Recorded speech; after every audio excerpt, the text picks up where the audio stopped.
Um exército muçulmano imenso atravessa o Estreito de Gibraltar e desembarca na Península Ibérica.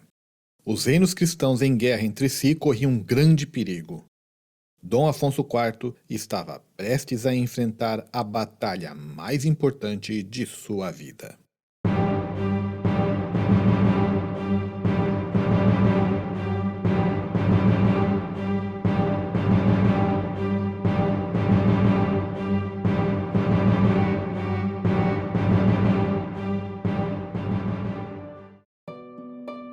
Você conhece a expressão "agora Inês é morta"? Ela se refere a uma situação de resignação ante um problema que não tem mais solução, um fato negativo que não pode mais ser revertido. É tipo agora não dá para fazer mais nada. Hoje, aqui no canal Sorilóquio, você conhecerá o fato real que gerou essa expressão idiomática.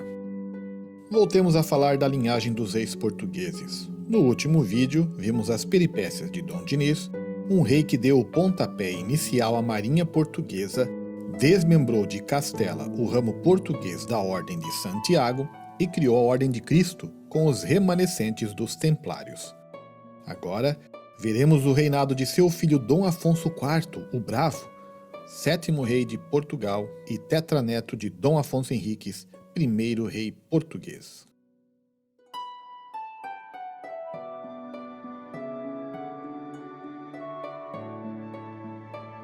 Vamos começar falando de como Dom Afonso IV lidou com os assuntos internos do reino.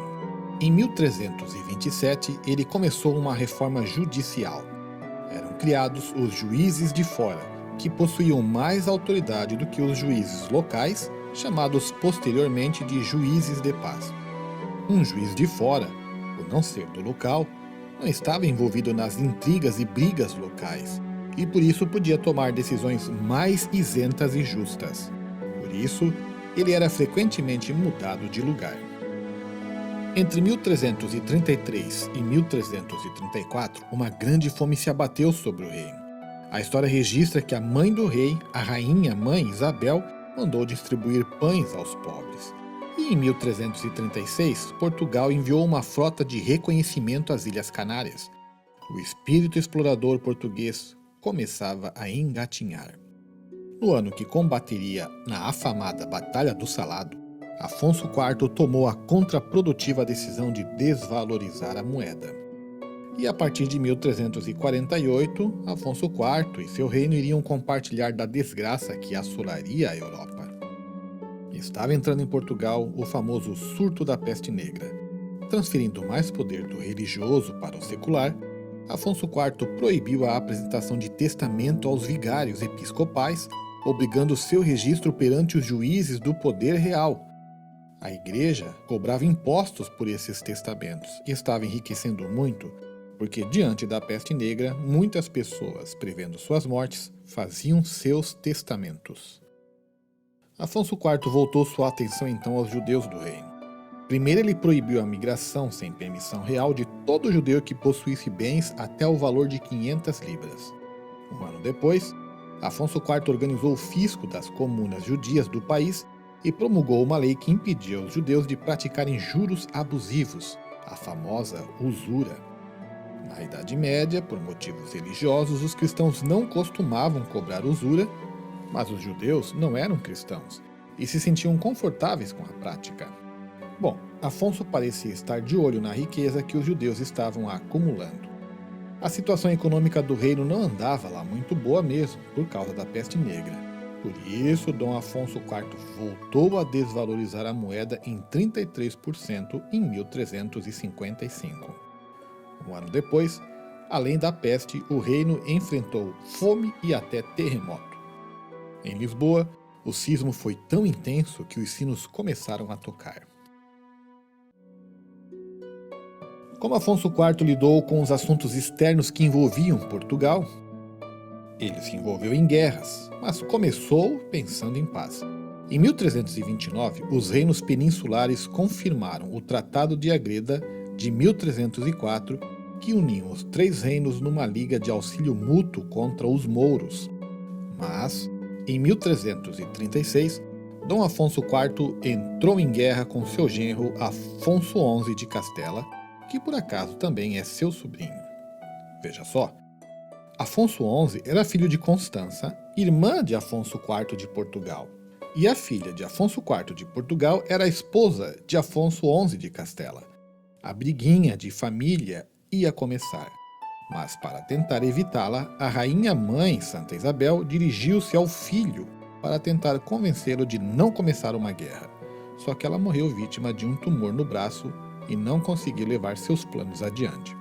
O motivo da guerra?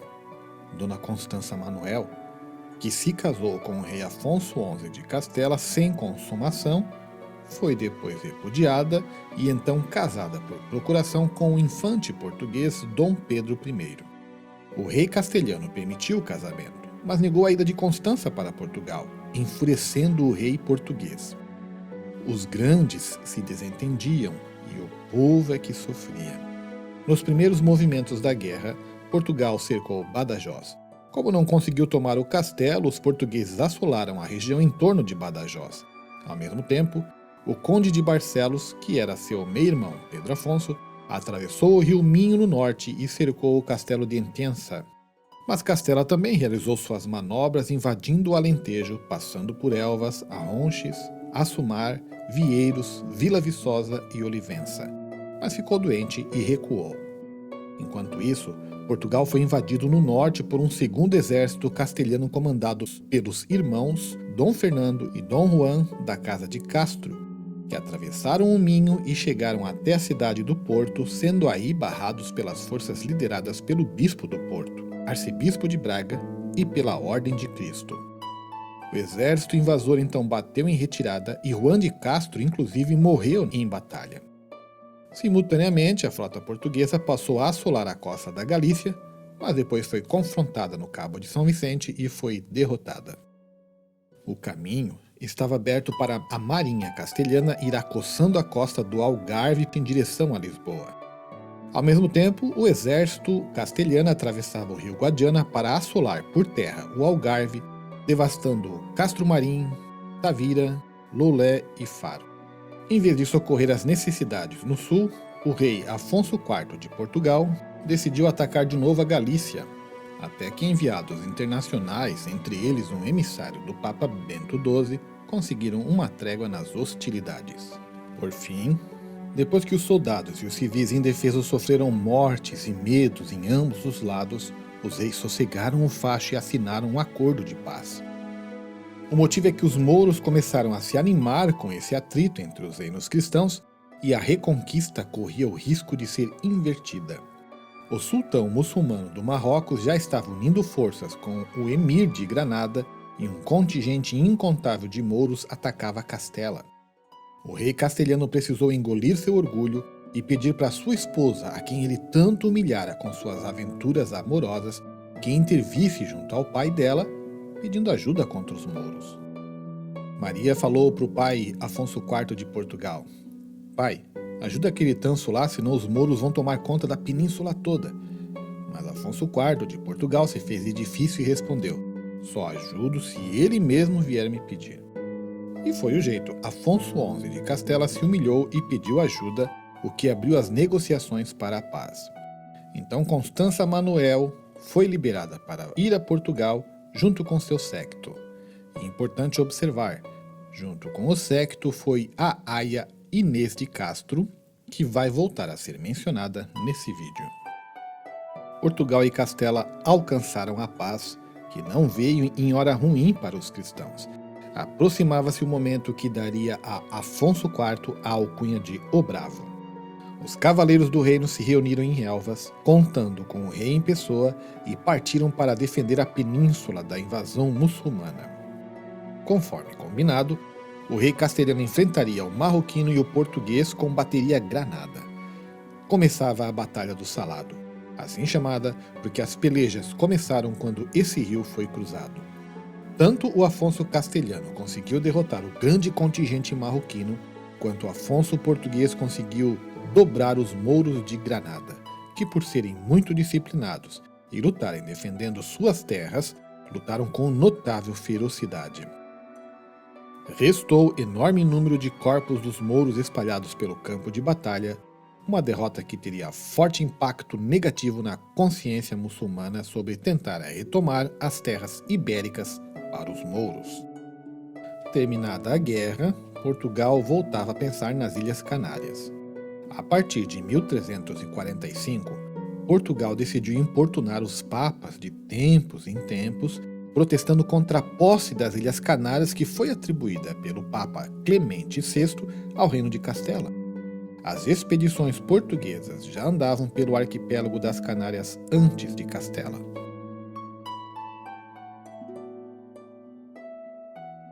Não foram poucos os dramas pessoais de Afonso IV, hein? Devemos recordar que o motivo de guerra com o pai, quando ele ainda era príncipe herdeiro, foi a possível perda do trono para seu meio-irmão bastardo, Afonso Sanches. Com a morte do pai em Santarém, Afonso IV tornou-se rei e convocou as cortes em Évora para efetuar seu juramento. Nessas cortes, o rei manteve suas acusações ao meio-irmão Afonso Sanches e o condenou ao desterro perpétuo, confiscando-lhe os bens. O rei parecia decidido a manter sua inimizade com o irmão bastardo, muito mencionada no vídeo anterior quando falamos do rei Dom Dinis. Afonso Sanches não ficou de braços cruzados e, com a ajuda de castelhanos, invadiu Portugal em dois pontos diferentes, o Alentejo e Trás-os-Montes. Dom Afonso IV respondeu invadindo Castela para atacar o feudo de Afonso Sanches em Albuquerque e pôs cerco a La Codocera, uma região muito perto das fronteiras portuguesas. Como Afonso Sanches acabou ficando doente, a luta foi suspensa e chegou-se a termos de paz, o que incluiu a devolução dos confiscos do rei ao irmão. Nesse meio tempo, outro dos meio-irmãos do rei foi executado, Dom João Afonso, senhor de Lausanne, por estar apoiando Dom Afonso Sanches. Em 1339 chegou ao reino Constança Manuel, esposa do infante Pedro, filho de Afonso IV. Como já vimos nesse vídeo, a retenção de Constança em Castela levou os dois reinos a uma guerra, mas, assinado o acordo de paz sob a sombra da invasão moura, Constança foi enviada para seu marido em Portugal.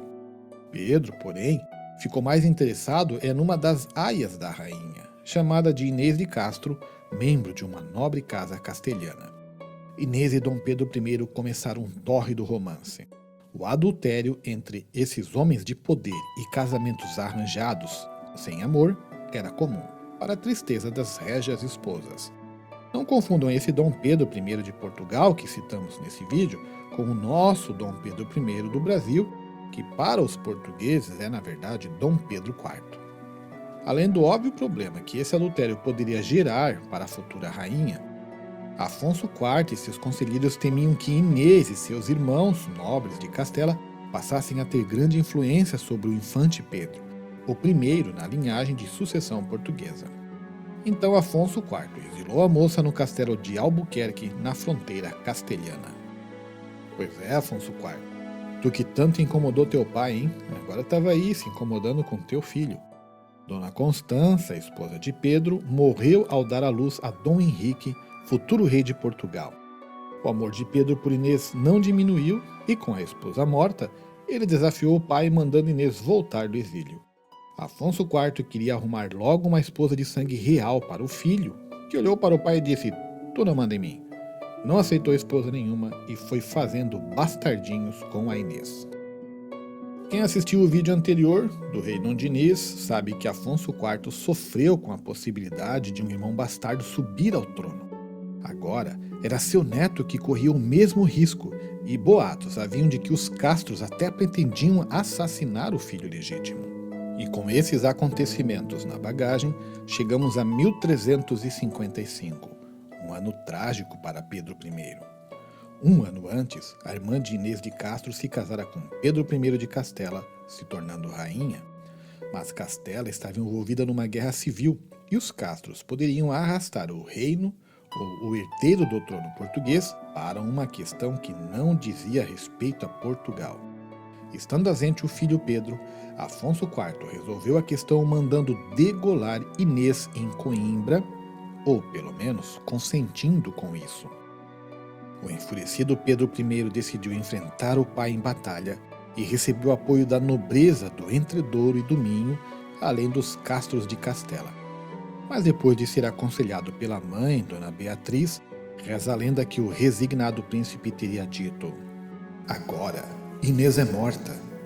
Ou seja, salvá-la ele não podia mais. O caminho da vingança contra os executores de Inês passaria pela herança ao trono e, para tanto, ele ainda dependia do favor do pai.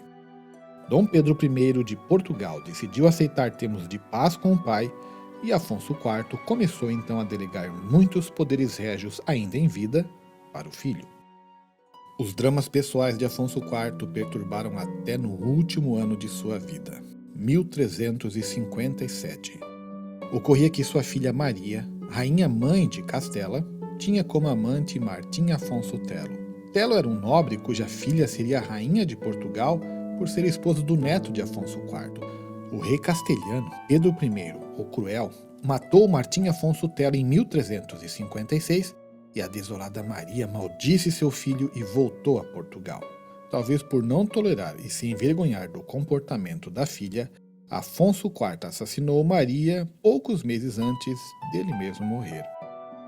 Acabava que o reinado de um rei que, por socorrer um rei rival, que o provocara e lhe fez guerra, acabou destruindo as chances de uma reconquista muçulmana da península. A Batalha do Salado foi um divisor de águas nas intenções mouras de voltar a retornar à península, causando um impacto traumático nos inimigos dos reinos cristãos.